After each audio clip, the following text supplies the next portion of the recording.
listeners, and welcome to episode 99 of the Nigeria Football Weekly podcast. Me, host Olu OK. And yes, the international break is here, so that's always exciting because we get to talk all things Super Eagles. So today I'll be doing a quick preview of our game against Libya taking place on Friday in Uyo, as part of the Africa Cup of Nations Africa Cup of Nations qualifiers for the AFCON taking place in Morocco next year. So I'll be quickly touching on the squad list released, what we can expect from Libya very quickly, and then the tail of tape and what we can expect from the starting next side and who we expect to win the game. So without any further ado, not too many differences in terms of the the squad list for this AFCON qualifier. Goalkeepers, we had Stanley Nwabali, Marka Okoye and Amas Obasogi all called up again. Defenders, fullbacks, we have Benjamin Tanimu, Osai Samo, Bruno Yemachi, and Olaino. And then we saw just three centre-backs called up in Shemi Ajayi, William Chustekong, and Calvin Bassi. In midfield, Alex Wobi, Franco Yeka, Wilfred Ndidi, Rafael Oyedika, Fisaya Delibashu all retained their place from the last squad list. But there was a recall to the lineup for Alassane Yusuf. And then forwards, no real surprise in terms of the wingers. We have Lukman, Chukwueze, Moses Simon, and a recall for Chidera Ejike back to the national team. And then strikers, Victor Osimhen had to pull out due to injury, so we have three strikers in Victor Boniface, Taiwo Awoniyi, and Kelechi Iheanacho. So first positive for me is Chidera Ejike making it into the squad. He started the season very well for Seville, and he recently even scored his first La Liga goal, so I think it's a really good reward for how he's played so far this season, especially in such a reputable league. When you're at the top, you have the most dribbles in Europe's top 5 leagues so far. You must be doing something, but as we always say, final end product is the most important thing. But it's nice to see him be recalled, and he'll probably get the chance to add to his 8 caps for the national team, which is well deserved. Who should not be there? Benjamin Tanimu. I don't want to talk too much, but when you play in League One in England for Crawley Town and you've barely played, you should not be starting for the Super Eagles. You should not even be called up to the national team. I'm sorry. It's a bit of a stain on the Super Eagles' prestige, if you ask me. I'll be honest on that one.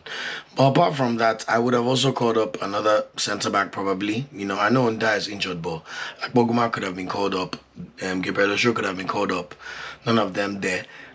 So that one does not sit well with me. Alassane Yusuf, I'm not too mad because he's played well for Nigeria when he's played sometimes, but when you decide to move to the MLS at 24, then you've made your own bed, so you have to lay in it. I'm sure there's other players that could have been called up.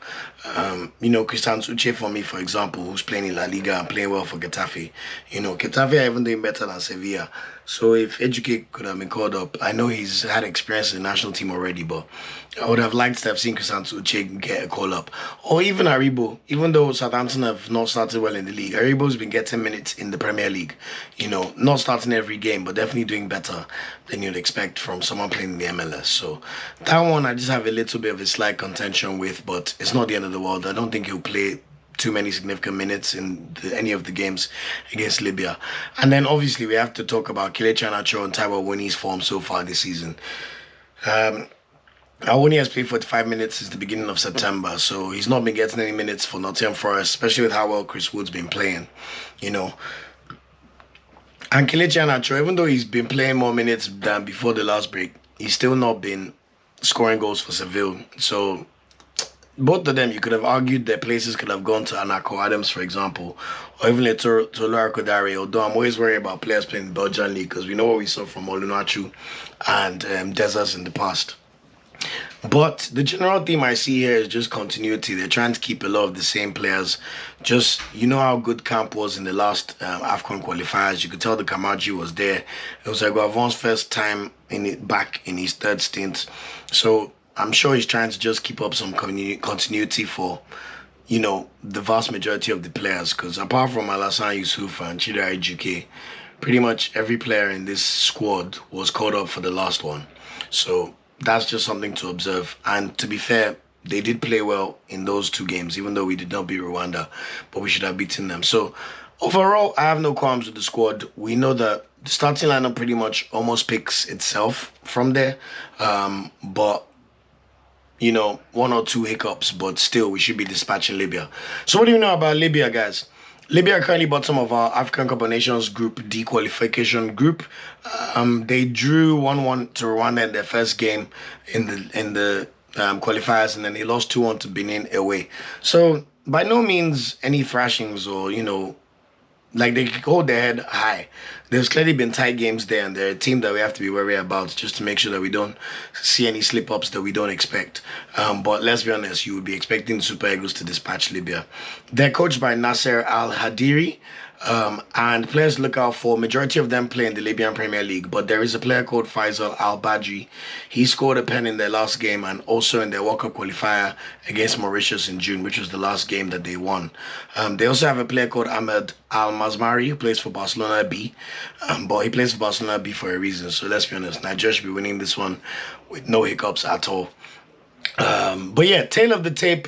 World rankings, Nigeria currently 39th in the world, while Libya 121st in the world. In CAF, Nigeria currently ranked 6th, so we've dropped out from the top 5, which is a bit disappointing when you consider we were in AFCON final at the start of February.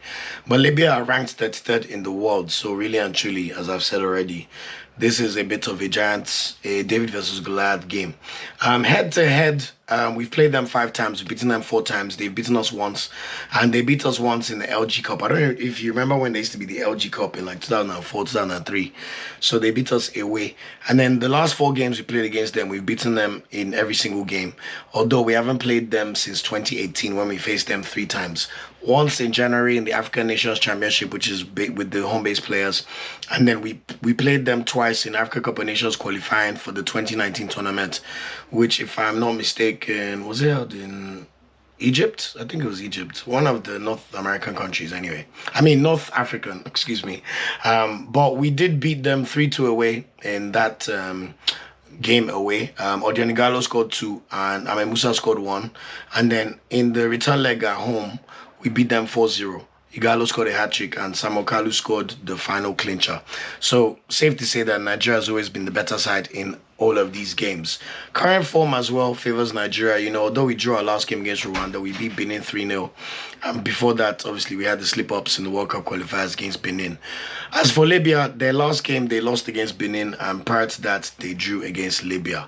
So, who do we expect to start this one? Based on recent games, I expect the Guavon to continue with the 3-4-3, even though you could argue that you could put another body in midfield, considering the weak level of the opposition, but we'll allow Shah. So Nabali will start in goal for sure. The back three will continue to be the same. Shemi Ajayi, Chustekong, and Calvin Bassi. And then we'll see Brighter Samuel and Ola Aina as the fullbacks. There is a world where we may see Bruno Yemachi as the left wing back, and then Aina plays on the right wing as a right wing back, but I would expect Osai and Aina to play from what we've seen so far. Wolverine and Alex Wobi should start in the middle of the park, but there's a world where we may see Onyedika start too. And then the rest of the front line, I mean, we're definitely going to see Victor Boniface start in Osimhen's absence, and hopefully he can finally get his first Super Eagles goal. Lukman will definitely start. He's our star player, especially based on how 2024 has gone so far. And then I think the final spot will be a toss-up between Chukwueze and Moses Simon for that spot. But if I was to go with one, I would say he would start with Moses Simon. So let's see how it goes. So score predictions, I think it will be a routine 2-0 win for the Super Eagles of Nigeria. I think Ademola Lookman will continue his very, very good scoring form for the Super Eagles and score his 7th Super Eagles goal of the calendar year. And I'm predicting Victor Boniface to finally get off the mark for the Super Eagles and score his first international goal. So 2-0 to Nigeria. So that's it for this episode of the podcast. It's always a pleasure when the Super Eagles are about to play, because that's really what gets me excited the most about the Super Eagles and national team. Hopefully, Eguavon can carry on the good form so far, or the good vibes that we saw in the last international window. So I'm expecting really good things, and we're always excited to watch Super Eagles. So please remember to like, share, and subscribe if you listen on YouTube. We are Nigeria Football Weekly on every social media platform except Twitter, where we're at NFWPOD. Until next time, where we're going to do a review of this game and then preview the game taking place 4 days later. I've been Oluoke. Take care and enjoy the game of the Super Eagles on Friday. Take care. Thanks for watching this video. Please like, share, subscribe, and click the bell to get a notification whenever we drop a video. You can also find our social media channels listed below. And of course, up Super Eagles, and Nigeria know they ever carry last.